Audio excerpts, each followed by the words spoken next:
Hello everyone! So for today's video ay isi-share ko sa inyo yung bago kong bili na 5-1 Talk polo shirt. Okay, so kaka-receive ko lang nito dahil syempre itong polo shirt na ginagamit ko, this is already 5 years na ago. Ito pa yung ginamit ko time na nagsimula talaga ako sa 5-1 Talk. And this is really provided by the company kasi napaka-active ko sa aking referral program. So as you can see, wala nang nakalagay dyan na 5. Yan, tapos anytime pwede nang matanggal yung mga letters dito. So, kailangan ko na talaga ng bago. So, if you're interested pala sa link, tingnan muna natin then. I-share ko sa inyo yung link if ever na maganda. So, mag-a-unpack tayo ng aking nabiling 5-1 Talk polo shirt. Okay, let's try to see kung maganda yung quality at saka worth it ba siya na i-share ko sa inyo yung link nito. Ay, maganda siya. Yan.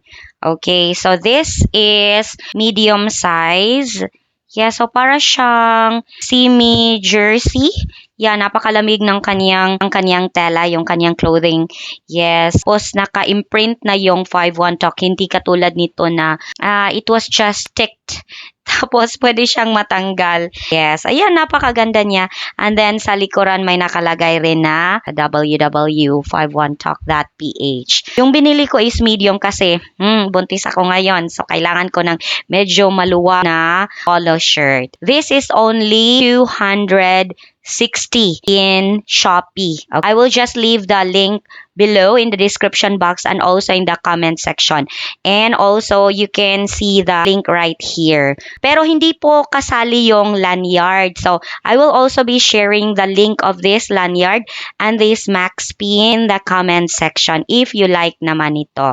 Okay, this is around 200 plus na siya. Plus, mayroon na siya 5-1 Talk Max Pin. So, kailangan natin to. Yes, kahit isa lang yung ginagamit ko talaga na official na talaga may nakatatak na 5-1 Talk. Para naman, every time na mayroon tayong conferences and seminars, so talagang mayroon tayong official na t-shirt. Then, the rest of my classes, ginagamit ko yellow naman. Tapos, nilalagyan ko lang siya ng lanyard.